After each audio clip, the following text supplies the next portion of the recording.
Hi guys, मेरा नाम है साहिल खन्ना और आज की वीडियो शुरू करते हैं। सबसे पहली न्यूज़ है एप्पल की। तो रिपोर्ट्स ऐसा कह रही है कि परप्लेक्सिटी को एप्पल खरीद सकता है। इनिशियल टॉक्स चल रही है, इंटरनल है। ऑल्दो परप्लेक्सिटी वालों का कहना है कि ऐसा नहीं है। लेट्स सी कहाँ होती हुई दिखाई देती है पूरी पूरी कहानी। परप्लेक्सिटी की लास्ट वैल्यूएशन $14 बिलियन की थी। अगर इसी रेट के ऊपर एप्पल खरीदता है तो सबसे बड़ी एक्विजिशन हो जाएगी। 2014 के अंदर बीट्स को खरीदा गया था $3 बिलियन के अंदर। जब खरीदा था तो सबने कहा था बीट्स का क्या करेगा। आज बीट्स के प्रोडक्ट उतने ज्यादा दिखाई नहीं देते, बट बीट्स को एप्पल ने खरीद के अपने एयरपॉड्स बनाए और एयरपॉड्स आज हम सबको पता है कहाँ तक पहुंच गए हैं। सिमिलरली परप्लेक्सिटी के पास में अपना खुद का सर्च इंजन टाइप्स का बना हुआ है। उनके पास में एआई का बहुत सारा सिस्टम बना हुआ है। एप्पल उस चीज को क्रैक नहीं कर पा रहा है, तो एप्पल टैलेंट ले लेगा इनसे सारा का सारा, प्लस इनका जो सर्च इंजन वाला सारा जुगाड़ है उसको खरीद लेगा। क्योंकि अभी जो एप्पल की गूगल के साथ में डील थी, जिसके हिसाब से गूगल के सर्च इंजन को डिफॉल्ट किया जाएगा सफारी के ऊपर, जिसके एप्पल को $20 बिलियन एनुअल मिलते थे, अब वो स्क्रूटनी के अंदर फंस गया है। तो उसके चक्कर में वो शायद फंसता हुआ दिखाई देगा। तो एप्पल वाले सोच रहे हैं कि क्यों ना अपना खुद का सिस्टम बना ले।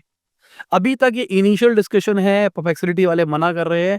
लेट्स सी क्या होता है। बाकी एप्पल की शेयर प्राइसेस के बाद में भागते हुए दिखाई दिए। बाकी रिपोर्ट्स तो ये भी कह रही है मेटा परप्लेक्सिटी को खरीदने वाला था स्केल एआई से पहले। रिसेंटली स्केल एआई के उन्होंने 49% स्टेक खरीदे हैं। $14.3 बिलियन वहां पर इन्वेस्ट किया गया है। शायद ये पैसा परप्लेक्सिटी में डल सकता था, बट दला नहीं है। समझा देता हूँ, मेटा वाले भी बहुत ज़्यादा फ्रस्ट्रेटेड है। मार्क ज़करबर्ग बहुत कोशिश कर रहे हैं कि एआई के अंदर अपना कुछ किया जाए। पहले एक ज़माना था जब लार्ज लैंग्वेज मॉडल में ओपन सोर्स में मेटा एक तरह से राज कर रहा था। उसके बाद चाइनीज़ मॉडल्स आ गए, चाइना वालों ने बहुत कुछ कर दिया। ओपन एआई अपना खुद का एक ओपन मॉडल निकालने वाला है, गूगल वाले भी निकाल रहे हैं। तो कॉम्पिटिशन बढ़ता हुआ दिखाई दिया है। अब कहीं न कहीं मेटा वालों को लग रहा है हम इस रेस में कहीं पीछे ना रह जाए। इस चक्कर में मार्क ज़करबर्ग दबा के हायरिंग कर रहे हैं। $100 मिलियन तक के ऑफर दे रहे हैं कि भाई मैं आपका स्टाफ खरीद लेता हूँ, मेरे पास में आ जाओ। जब ये वाली चीज़ होती हुई नहीं दिखाई दी तो उन्होंने स्केल एआई खरीदा कि भाई ठीक है, स्केल एआई आज जो एआई की दुनिया है उसके अंदर जो ट्रेनिंग के लिए डेटा प्रोवाइड करता है उसकी सबसे बड़ी कंपनी है, तो हम इसी को खरीद लेते हैं और इसी से सारा का सारा अपना मॉडल बेटर कर देंगे। जिनको लार्ज लैंग्वेज मॉडल के बारे में नहीं पता, क्योंकि ये टेक चैनल नहीं है, बिज़नेस चैनल है, थोड़ा समझा देता हूँ मैं क्या होता है। लार्ज लैंग्वेज मॉडल जो एआई है वो क्या है? वो एक छोटा बच्चा है, उसको हम सिखाते रहते हैं। जितना सिखाते रहते हैं वो सीखता रहता है और वैसे-वैसे वो बढ़ता रहता है। तो उसको सिखाने के लिए हमको कुछ डेटा देना पड़ेगा। स्केल एआई वो डेटा देने वाली कंपनी है, ये मान के चलो। ठीक है? ऑल्दो आपको डेटा आपको खुद ही देना पड़ेगा, वो उसको रिफाइन करके ह्यूमन चेक करके आपको देगी और आपको वो डेटा देना पड़ेगा जिससे आपका मॉडल ट्रेन हो जाएगा। तो आज के टाइम पे जो भी एआई पीछे रह रहे हैं, आगे रह रहे हैं, वो डेटा के ऊपर ही सारा का सारा गेम है। अब जब से स्केल एआई को मेटा ने खरीदा है तब से उसके जो बड़े कस्टमर्स थे, गूगल हो गया या ओपन एआई वाले हो गए, वो छोड़ के जा रहे हैं। तो अब देखो स्केल एआई का क्या होता है, क्या स्केल एआई प्योर फोकस करेगा मेटा के ऊपर, या फिर जैसे रिपोर्ट कह रही है बहुत सारे छोटे मॉडल्स भी बना रहे हैं। जैसे मान लो मुझे अपना खुद का मॉडल बनाना है, किसी को अपना खुद का स्पेसिफिक, अपना खुद का नहीं मतलब अपने लिए बनाना है स्पेसिफिक यूज केस के लिए, तो उसके लिए भी मैं स्केल एआई का यूज कर सकता हूँ। तो ऐसा कहा जा रहा है हम जैसे लोग बहुत सारे बढ़ गए हैं, तो शायद स्केल एआई को उतना इम्पैक्ट ना पड़े। लेट्स सी, तो टाइम बताएगा। बाकी मेटा वाले भाई एसएसआई को भी खरीदने वाले थे $32 बिलियन के अंदर, सेल सुपर इंटेलिजेंस को। अब यहाँ पे क्यों खरीदा जा रहा था? उसके को फाउंडर है ना, वही ओपन एआई की सारे एआई वाली चीजों को लीड कर रहे थे। वही थे जिन्होंने सैम ऑल्टमैन को निकालने की कोशिश करी थी ओपन एआई से। तो एआई की दुनिया के अंदर वो बहुत तोड़ आदमी है, तो उनको हायर करने की जगह उन्हीं की कंपनी खरीदना चाहता था ताकि वो भी साथ में एक्वायर हो जाए। मेटा का सीधा सा गोल था कि मैं टैलेंट ले आऊं ताकि मैं अपने मॉडल को, अपनी सारी चीजों को बेटर कर पाऊं। बट ये चीज होती हुई नहीं दिखाई दी। रिसेंटली उन्होंने गिटहब के सीईओ को, सेफ सुपर इंटेलिजेंस के सीईओ को हायर किया है। तो देखो क्या होता वो दिखाई देता है इस एआई वाली दुनिया के अंदर। मेरे हिसाब से यहाँ पर बड़े बड़े बिजनेस बनते हुए दिखाई देंगे इस पूरी पूरी इंडस्ट्री के अंदर। बाकी अगर आप ये टेक न्यूज, एआई न्यूज जानना चाहते हो तो हमारा दूसरा चैनल है जहां पर भी मैं कोशिश कर रहा हूँ डेली टेक न्यूज लाने की। जैसे यहाँ पर डेली बिजनेस न्यूज आती है, वहां पर डेली टेक न्यूज आएगी। यहाँ पर आप बिजनेस के अंदर अपडेट होते हो, वहां पर आप टेक के अंदर, एआई के अंदर, इस दुनिया के अंदर होगे। कोई क्या 10-15 मिनट की वीडियो होगी, 10-15 मिनट अपना दिन का दो शाम के टाइम पे, और 15-20 दिन देके देखो, आपको पता लगेगा क्या लेवल अप हो रहे हो। मैं तो पर्सनली बहुत लेवल अप हो रहा हूँ। वीडियो आगे जाने से पहले आपको याद दिलाना चाहूंगा, आपने लाइक का बटन नहीं दबाया, लाइक का बटन दबा दो, चैनल को सब्सक्राइब। मैं ऐसी ही डेली बिजनेस न्यूज आपके लिए लाता रहता हूँ। बाकी आईसीआईसीआई बैंक भी भाई मर्ज होना चाहता था एचडीएफसी के साथ में, ऐसा उनके एक्स सीईओ ने बोला है। तो चंदा कोचर थी जो कि एक्स आईसीआईसी बैंक की एमडी थी और सीईओ भी थी, तो वो चाहती थी कि आईसीआईसीआई बैंक और एचडीएफसी बैंक मर्ज हो जाए पर एचडीएफसी वालों ने सोचा कि भाई हमारी ब्रांड आइडेंटिटी के साथ ये चीज़ जाएगी नहीं, इसलिए होता हुआ नहीं दिखाई दिया। और आज के टाइम पे अगर हम आईसीआईसीआई बैंक को देखें, रेवेन्यू टर्म्स में तो पीछे है, बट प्रॉफिट ग्रोथ की बात करके चले तो वहाँ पर बेटर दिखाई दे रहे हैं।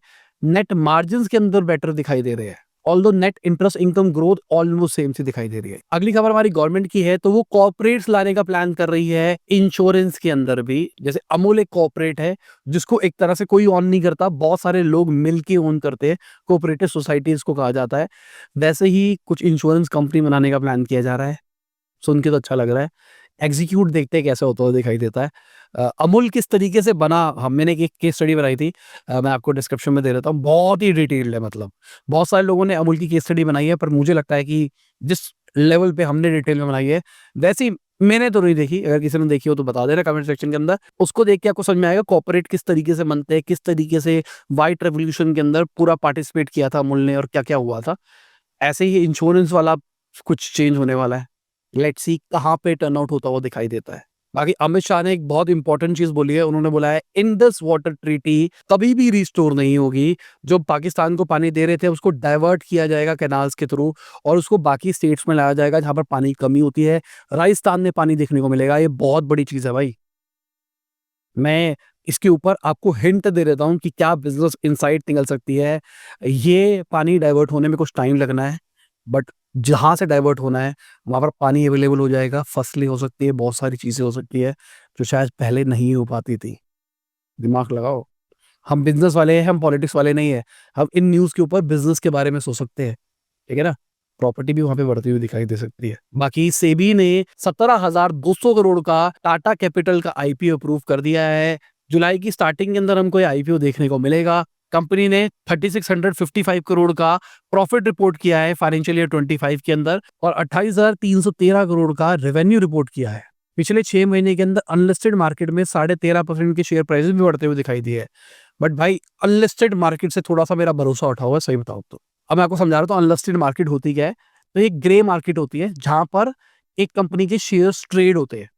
वो जो ट्रेड होते हैं वो एक्चुअली सेबी रेगुलेटेड नहीं होता है। जब वो आईपीओ निकालता है तब वो रेगुलेटेड होते हैं। तो ग्रे मार्केट में अनरेगुलेटेड होते हैं। तो अगर आप इंटरनेट पे सर्च मारोगे कि grey market for the something, कोई भी कंपनी का शेयर जो लिस्टेड नहीं है, तो आपको बहुत कुछ दिखाई देगा। अब कहानी क्या थी, लोग ग्रे मार्केट में लेते हैं क्योंकि ग्रे मार्केट में अपने, मान लो अभी लग रहा है आपको कोई कंपनी बहुत तेजी से आगे बढ़ रही है, बट वो उसका आईपीओ नहीं आ रखा, बट उसके शेयर अगर ग्रे मार्केट में अवेलेबल है तो आपने वहां से ले लिए। अब आपके पास में वो शेयर आ गए, अब आपको लगता है तगड़ी बढ़ेगी, तो आपको एक अनलिस्टेड कंपनी के शेयर मिल गए जो तगड़ी बढ़ती हुई आपको दिखाई देगी और आपके पैसे बन जाएंगे। सिंपल सा बिजनेस लगता है और अच्छी चीज लगती है। अभी एसडीबी फाइनेंशियल का आईपीओ आया है जहां पर इन्वेस्टर्स 48% के आसपास का लॉस फेस करने वाले हैं। और ये एक दो इन्वेस्टर्स नहीं है, 50,000 इन्वेस्टर्स हैं और कोई रेगुलेशन नहीं है तो कुछ कर भी नहीं सकते। अब कहानी क्या है, ग्रे मार्केट के अंदर 1200 से 1350 रुपए पर शेयर ट्रेड हो रहा था इसका, बट आईपीओ जब निकाला गया तो 700 से 740 के बीच में प्राइस बैंड रखा गया। मतलब 38 से 48% के आसपास का लॉस देखने को मिलेगा जिन्होंने अनलिस्टेड मार्केट में इन्वेस्ट किया था। कंपनी का कहना है भाई हमने इन्वेस्टर्स का सोच के लिया है, ग्रे मार्केट का हमको कोई लेना देना नहीं है। हमने भाई सिंपल सी बात, बहुत बड़ा आईपीओ आ रहा है, बहुत पैसा रेज करा जा रहा है, तो इतना पैसा रेज करना है तो आपको वैल्यूएशन भी थोड़ी कंट्रोल लेवल पे रखनी पड़ेगी ताकि पूरा आईपीओ सही से निकल जाए। तो कंपनी का 12,500 करोड़ का आईपीओ है जिसमें से 2,500 करोड़ रुपए फ्रेश इशू है और 10,000 करोड़ रुपए ऑफर फॉर सेल है। तो इसलिए भाई मेरे को तो थोड़ा डर लग गया ग्रे मार्केट से भी। ऑल्दो मैं पहले ही लगता था कि ग्रे मार्केट अच्छा इन्वेस्टमेंट का ऑप्शन है, बट ये वाले सीन से थोड़ा घबराहट वाली बात है। बाकी जैगुआर $2.1 बिलियन का टैरिफ फेस कर सकता है जिसकी वजह से इनकी कार के प्राइसेस बढ़ते हुए दिखाई देंगे या फिर कंपनी को लॉस होता हुआ दिखाई देगा, गाड़ियां कम बिकती हुई दिखाई देगी। हो सकता है यूएस और यूके के बीच में ट्रेड डील साइन हो जाए जिसकी वजह से जो 27.5% की टैरिफ ड्यूटी लगनी है वो 10% पे आ जाए, जिसकी वजह से शायद इंप्रूव प्राइस देखने को मिले, बट टैरिफ तो लगेगा ही। और कहीं ना कहीं जेएलआर घटता हुआ दिखाई दे रहा है अच्छे लेवल के ऊपर। तो क्या जेएलआर टाटा ग्रुप के साथ मर्ज होके कुछ नई गाड़ियां निकालेगा, जो शायद, पता नहीं, लेट्स सी क्या होता है। बाकी एयर इंडिया की बुकिंग 20% घटती हुई दिखाई दी है जब से प्लेन क्रैश देखने को मिला है। भाई खतरनाक सीन है भाई कसम से, और होनी चाहिए क्योंकि कहीं ना कहीं कंप्लायंस का इशू, बहुत सारी चीजों का इशू लग रहा है, सुनने में ऐसा आ रहा है। आज एक गेस्ट आए थे शूट के लिए मेरे साथ में, तो एयर इंडिया पे आए थे, तो क्या भाई, पूरी फ्लाइट खाली पड़ी थी, 10-15 बंदे ही थे। मैं भी घबरा रहा था कि ढंग से पहुंच जाऊं, बस टाइम पे पहुंच जाऊं। साथ में उनका ऐसा कहना था कि ना लोगों के चेहरे भी उतरे होते, जो क्रू व्रू था ना, स्टाफ था, उसके भी चेहरे वो ब्राइट नहीं थे जो पहले होते थे। बाकी यूके के अंदर इंडियन ओन बिजनेसेस 23% बढ़ते हुए दिखाई दिए है। 2025 के अंदर 1197 कंपनीज दिखाई दी है यूपीए के अंदर, जो 2024 के अंदर 971 कंपनीज होती थी। बहुत तेजी से राइज आ रहा है। बहुत सारे इंडियन बिजनेसेस यूके को अब टारगेट करने की कोशिश कर रहे हैं। लंदन सबसे टॉप चॉइस देखने को मिल रही है, जहां पर 47 कंपनीज दिखाई देती है। तो देखो, क्वालिटी ऑफ लाइफ भी है वहाँ पे, परचेजिंग पावर भी ठीक है, तो इसलिए शायद बहुत सारे बिजनेस वहाँ पे खोल रहे हैं, शिफ्ट करने का भी सोच रहे हैं। क्योंकि देखो वहाँ पे क्या होता है रूल, कि आप एक एक्स अमाउंट लगाओ और वहाँ पे बिजनेस एक्टिविटी जनरेट करो, लोगों को नौकरियां दो, और आपको कुछ वहाँ का रेजिडेंट वगैरह मिल जाता है। तो वैसे कुछ करते होगे। इंडियन कंपनीज 1,26,720 लोगों को यूके के अंदर नौकरियां दे रहे हैं, जिसमें से पिछले साल 8,000 नौकरियां देखने को मिली है। बाकी एलिवेशन कैपिटल की बात करके चले तो उन्होंने एक जिंगो के शेयर फिर से बेच दिए। अभी 97 करोड़ के बेचे गए हैं। इससे पहले मई के महीने के अंदर भी 38 करोड़ के आसपास के बेचे गए थे। आईपीओ के टाइम पे भी इन्होंने अपने शेयर्स बेचे थे भाई। 25x के आसपास इनको रिटर्न देखने को मिला है इनकी इनिशियल इन्वेस्टमेंट के ऊपर, ये जो अभी इन्होंने एग्जिट किया है। तो ठीक है भाई। बाकी अगर हम वॉर की बात करके चले, उसके चक्कर में इजराइल को 1700 करोड़ पर डे का लॉस देखने को मिल रहा है। ऐसा अभी एक रिपोर्ट डली है जिसके अंदर इसके बारे में बताया गया है। सिंपल सी बात भाई, ईरान वाले बहुत दबा के मिसाइल मार रहे हैं, तो इसके लिए इनको अपना एरो सिस्टम में मिसाइल चलानी पड़ रही है। उसकी कॉस्ट आ रही है, इनके प्लेन्स जा रहे हैं, बचाने की कोशिश कर रहे हैं, अटैक करने की कोशिश कर रहे हैं, उसकी कॉस्ट आ रही है, बहुत सारी कॉस्ट आ रही है। और यहाँ पे सवाल निकल के आता है, हम इजराइल की बात कर रहे हैं, ईरान की बात क्यों नहीं कर रहे? ईरान को कितनी कॉस्ट आ रही है? वो भी तो बहुत सारी मिसाइलें मार रहा है। क्या ये जो न्यूज़ फैलाई जा रही है, this is a PR blog? थोड़ा सोचो ना। भाई कहीं न कहीं मुझे लगता है कि इज़राइल पे बहुत खतरनाक तरीके से ईरान अटैक कर रहा है। बहुत खतरनाक तरीके से। वो तो दिख भी रहा है। और कहानी ये है, इज़राइल की वीडियोज़ आ रही है। ईरान में ब्लैकआउट चल रहा है, तो अपने को पता नहीं लग रहा वहाँ पे क्या हो रहा है। हो सकता है इज़राइल वाले कांड कर रहे हो, बट भाई ईरान वालों ने बहुत खतरनाक अटैक किया। अभी मैं जब न्यूज़ शूट कर रहा हूँ, मुझे कोई रिपोर्ट नहीं पता कि क्या हुआ, क्या नहीं हुआ। बट कहीं न कहीं इज़राइल अब दबता हुआ दिखाई दे रहा है, अनटिल अनलेस कोई बड़ी पार्टी बीच में इन्वॉल्व होती है या फिर कोई बड़ी मिसाइल चलाई जाती है। जितना रिपोर्ट्स हमको बता रही है, क्योंकि पीआर बहुत स्ट्रांग होता है इन सारी चीज़ों का। बाकी इसी के साथ में हमारी आज की न्यूज़ खत्म होती है। उम्मीद करता हूँ आपको मज़ा होगा। लाइक कर देना, शेयर कर देना, कमेंट करना वीडियो कैसी लगी। बाय, गुड नाइट, खुदा हाफिज़, गुड मॉर्निंग, आफ्टरनून, जब भी आप वीडियो देख रहे हैं। जय हिंद, वंदे मातरम, दुआ में याद रखना।